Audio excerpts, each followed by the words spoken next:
Welcome back to session 6 of Understanding Human Evil.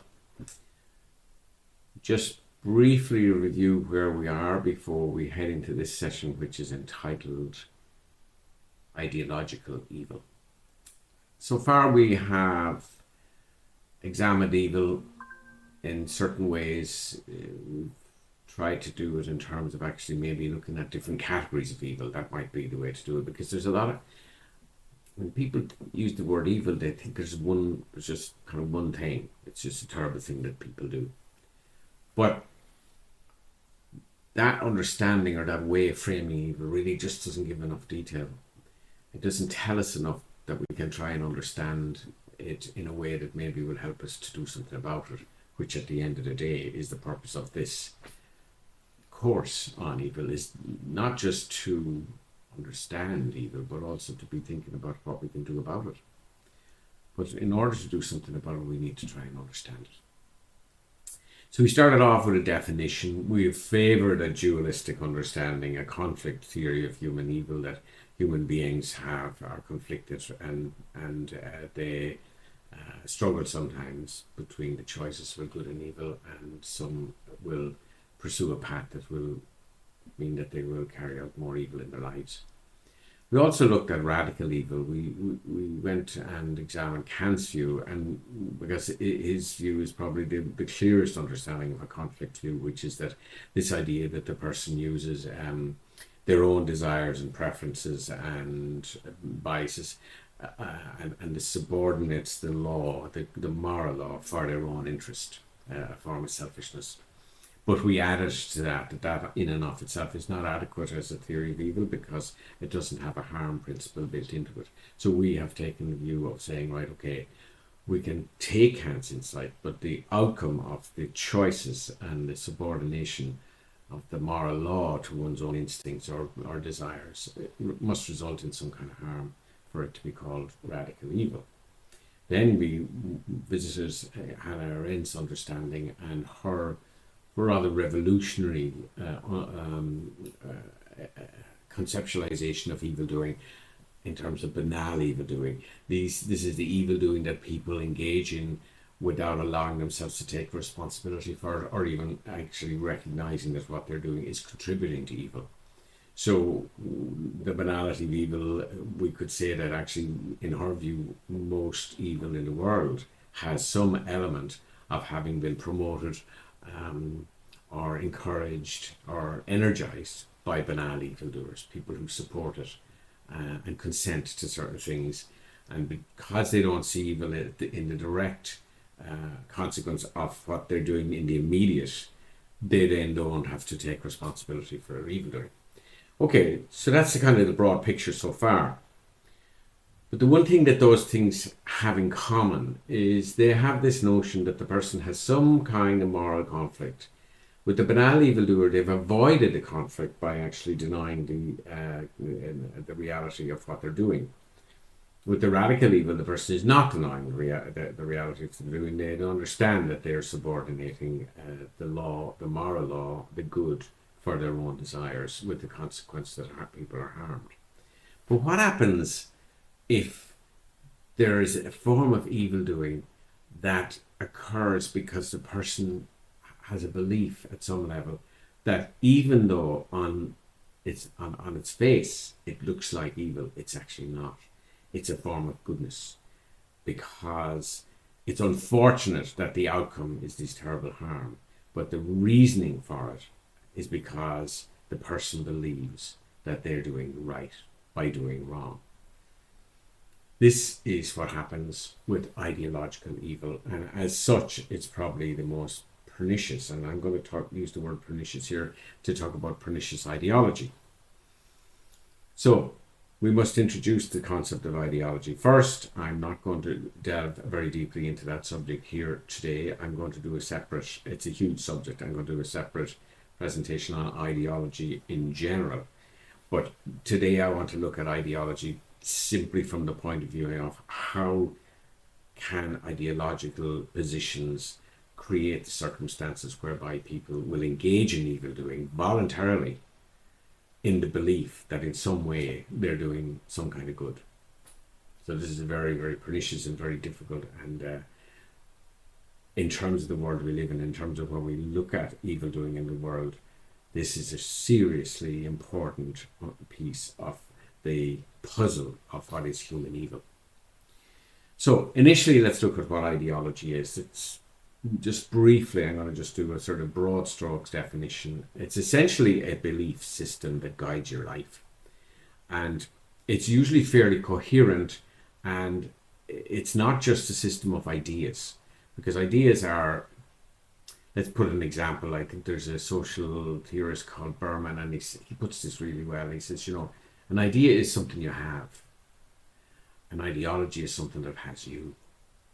So although ideas are very important in terms of ideology, they're not the full thing, because an idea is often a kind of a cognitive form or a conceptual thing that you might have. Whereas ideology has oftentimes a much deeper emotional commitment to it. So ideology is a system of beliefs, a system of ideas, but they're wrapped up in the person's sense of identity. So certain ideologies are called totalizing ideologies, and this takes us back to Hannah Arendt, because when she looks at totalitarianism, she sees totalitarianism as containing a totalizing narrative, an ideology that is explaining everything. So that form of ideology is more likely to be pernicious and more likely to cause grave difficulty in terms of people's commitment to it. Terry Eagleton talks about the screen. He describes it, he uses a metaphor, an ideology is like a screen that you view things through. He says that he says many theories of ideology regard it as a kind of a screen between us and the real world. If only we could nip around this screen, we would see the reality all right. But there is, of course, no way of viewing reality except from a particular perspective, within the frame of specific interests or assumptions, which is one reason why some people have considered that all our thought and perception is in fact ideological. So there are many theorists would say that people are always in ideology. Slavoj Žižek, the philosopher, is very good on this, and he has a very good YouTube lecture called the Masterclass in Ideology, and I can send you a link with some of the material of this course. When the course is over, I'll have all of the citations, quotations, and sources available for you. So that's Eagleton's view, and that's a kind of a fairly well common understanding of a metaphor for, like, it's like the people often talk about we're doing a PhD study, and they say I'm going to examine ecology, the commitment to ecology through a Marxist lens. So the person is saying, well, they're looking at it through a lens that has an ideological influence. I have a different metaphor, which I think is better, believe it or not, but I like to think about this more like an aquarium, a fish in an aquarium. Let's go, imagine you go to the pet shop and you look at aquariums and you think, there's all kinds of aquariums. There's beautiful ones. I mean, if you like fish, I'm not a huge fan of them myself, but I do know that when you look in, you can see all of this stuff. They've got all these lovely colored pebbles, and then they've got all the different plants and the different lighting and bubbles in the fish are going in the swinging around these little artificial rockeries and all that. So that might be big, it might be and expensive. And then, maybe beside it is the budget version, which is a smaller one with not a lot in it. And then worst type you can get is just a bog standard goldfish bowl with 2 goldfish in it. They're aquariums. Now, one thing we can be sure of is that fish actually don't understand anything about aquariums. But human beings do. We know that fish is in that aquarium. That world, it's all encompassing, it's all embracing. That fish's whole reality is in that aquarium. But the fish doesn't understand that the aquarium has been created and formed in such a way to please the human beings. It's not really to please the fish that much. I mean, once they have water and a bit of oxygen and a little bit of food, I think they're pretty much happy enough. They don't need all the other stuff. The aesthetic is for the onlooker, the people who like to. The Chinese restaurants are brilliant at that because they're very calming, seemingly, and you go and there's the fish around and there's lovely stuff there. They're in that aquarium. So ideology is like an aquarium for human beings. Ignatius Loyola, who was the founder of the Jesuits, put this very interestingly. He said, give me your child until he's 7 and then I show you the man. Ideologies are generally something that were introduced to very, very early on in life. And political ideologies are only one form. There are other, and religious ideologies. Religion has an ideological core in it. It's more than that because you have rituals, you have prayer, you have different forms of celebrations and emotional connection to people and that. So religion is a belief system and about God and the world, but it has strong ideological elements in it. Political ideology generally doesn't have as much of religious significance, although I would argue that some of the totalizing ideologies that we are going to look at are actually secular replacements for religion. So we'd have to ask the question then, if people have a coherent belief system that gives meaning to their lives, what's it for? Why are we attracted to ideology? Why do we need them? We need them because human beings are notoriously vulnerable. We're very vulnerable creatures, and we're creatures who need to belong, to have a sense of belonging and identity within our group. So an ideological frame is something that generally it's a shared set of meanings and values that we are introduced to very early on in our lives that help us to make sense of life. So that's one piece, that it's that the comfort, the connection, the membership, the belonging. But a second piece is also the question of meaning. We are meaning makers, we're pattern makers, and we need a sense of meaning in our lives. We look for meaning in life. Ideological positions help us to do that. And all of these things operate and they get wrapped up inside us and become part of our identity. The question that comes into ideological evil is when the ideology draws us into doing evil. And that goes back to our definition, which is doing the evil that requires or encourages us to cause grave suffering and harm, undeserved suffering and harm to others. Okay, so to help us with this, Hannah Arendt, she wrote a chapter in Origins of Totalitarianism.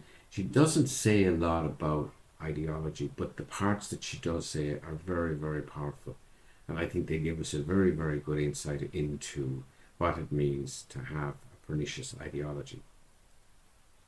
So one of the things that she talks about is, she does something very interesting with the word ideology. She said it's the logic of the idea, ideologos. The logic of the idea. Once you have embraced the idea, what is the logical outpouring or outworking of that idea? And psychologists understand that human beings find it very difficult not to be coherent in their views, not to be irrational. They want to rationalize things. So what Arendt says to us is, once you've accepted a certain idea, what are the implications of that? And she then moves on to something really, a wonderful concept, which she calls the murderous alphabet. And she describes the different ideologies, fascist ideologies, as having a murderous alphabet.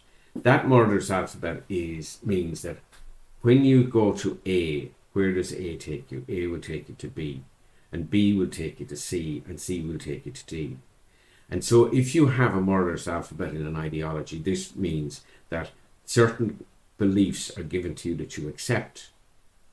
And once you've accepted that, then it becomes almost the logical outcome to operate in such a way that it results in evildoing. Good example of this is given to us by Solzhenitsyn. Does something similar with this. I'm going to read his quotation for you because it's worthwhile. He says that ideology is the system that helps you to justify killing and murderous behavior. He says, ideology, that is what gives evildoing its long sought justification and gives the evildoer the necessary steadfastness and determination. That it's the social theory which helps to make this act seem good instead of bad in his own and in others' eyes, so that he won't hear reproaches and curses, but will receive praise and honours. That was how the agents of the Inquisition fortified their wills, by invoking Christianity, the conquerors of foreign lands by extolling the grandeur of their motherland, the colonizers by civilization, the Nazis by race, and the Jacobins, early and late, by equality, brotherhood, and the happiness of future generations. So what Solzhenitsyn, who understood a lot about ideology because he spent many years in the gulags and understood very easily how, under Stalin, the Stalinist ideological position operated, which actually gave the steadfastness to the people who were actualizing evil at a grand scale. The Nazis, how did they get people to believe that the murder of the Jews and the genocide and the slaughter of all the other millions was worthwhile? Well, they started off by the extermination program, the euthanasia program. They didn't, before they did this with the Jews, they needed to do it with the people who were mentally and physically handicapped, suffering from grave illnesses. And how they did this was they developed this idea of the life not worth living. So they did this and they used propaganda to get this across. So when you actually have accepted that there are certain lives that are not worthy of life, once you've that's A. What's B? B is, if that life is not worthy of life, that opens the gate then to say, well, it makes sense to end that life. Now you could go and say, well, okay, the next piece would be, well, you justify that, say it's life not worthy of life, but we don't want suffering. So now you can bring in compassion. You say the compassionate thing to do is to end that life. So you can see how that ideological belief starts you down a path which has as its end point mass murder. So once they actually did that, and what happened at that time was that approach to murdering hundreds of thousands of people had to be stopped because the German population were not willing to accept. There was enough of a counter ideological position through the Christian churches that life was sacred, which is a Christian tenet, an idea within a Christian religion. So let's take that idea. A, human life is sacred. If that's your point A in the alphabet, what is the logical piece that you go then? Well, then you cherish that life. You don't end it. So the pushback against the euthanasia program meant that they had to stop it, but they didn't stop it. They brought it underground and they hid it away from people. What was the other aspect of life not worthy of life? The next bit was, we're only interested in having a society which is peopled by the pure Aryan race. This is the high point. You can value human beings by their genetic, historical makeup. And of course, once you do that, and that they are the top of the thing, then you have to say, right now, we have divided humanity into two sets of people, at least two sets of people. The Aryan race, which is the rulers of the world, the ones for whom the world should be valued. Then there are other people who are maybe close enough to Aryan, but actually not insofar as they deserve to die, but maybe they could be enslaved. And then you had the Jews, who were the Untermenschen, who are the underclass. The Jews were then cast as being subhuman. So now if you have a value system, a moral compass that says, even within the Christian tradition, which is that human life is sacred, what happens if you redefine human life? And you say, right, There's human life, and then there's subhuman life. This is also the basis on which slavery was justified, because we'll say the American, the South, the Deep South, most of these were evangelical Christians, Protestants, but they justified slavery because essentially they were able to go back to the Old Testament and say, well, that black people were actually of a different type than white people because of the curse of Ham from the Old Testament. So the moment that you engage in an ideology that has that separates people in terms of their value as humans, you now have a situation where the moral compass that you might have used to help you in terms of how you treat them changes. So going back then to how ideology operates in this situation, we'll go back to Adolf Eichmann. Because Adolf Eichmann made a very good fist of the Kantian categorical imperative. This is the idea that the moral law that you follow, which we talked about before, that you follow the moral law, that you don't subordinate the law to your instincts. You allow the moral law is what determines your behavior. So how did Eichmann manage to believe in a Kantian understanding of morality and still engage in the absolute mass murder of millions of Jews? Well, he made it very clear. He said that his moral compass, the moral law, was the will of the Führer.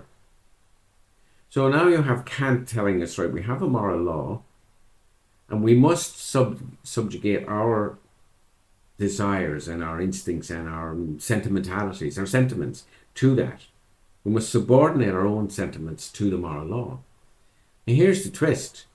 If Eichmann was able to actually say, right, and he gives a very good example of how this worked, because he did help several Jewish people. He had his cousin that he tried to get released from Auschwitz, and he had a friend of his also who he tried to have not killed in Auschwitz. He was in Auschwitz, and he actually visited him, but eventually he was murdered. But he felt guilty about doing that, because to try to save these few Jews out of the millions, in Eichmann's terms, he was thinking he was doing this out of a sentimentality. He was actually subordinating the will of the Führer, the law, the moral law, to his sentiment. And he thought that was a very bad idea. That was him failing in his duty. So you can see how powerful this is. Ideology is a system of beliefs that guide your behavior, and it can be so powerful that it can overpower any form of morality or moral thinking, or it can corrupt it to the point where you no longer have any meaningful way of not, or of preventing yourself, or not giving yourself permission to engage in evildoing. That's what we're going to do today. Now, I'm going to dig deeper into this in our next session, because I want to describe more clearly, and especially in relation to Arendt's work, this notion of the murder's alphabet. I want to see, how do you get your head around it? It's one thing to have this, your beliefs. Obviously, your beliefs are part of it. That's your ideological position. But that may be your ideological position, but that doesn't really get you to the next bit, which when you actually see the reality of what you're absolutely doing, what happens. So we're going to do that. We're going to look at Himmler, and we're going to look at his way of understanding that people remained decent while they were slaughtering the Jews, and how psychologically you're able to hold on to that. We will also look at Robert F. Lifton's thing about doubling, which is having an Auschwitz self, which operates through one system of ideology, and a normal family self when you come home and back into reality, the split that you can do to make sense of that. Okay, that's enough for today, and I will see you again in session 7, where we will explore this in a little bit more detail. Thank you. Bye.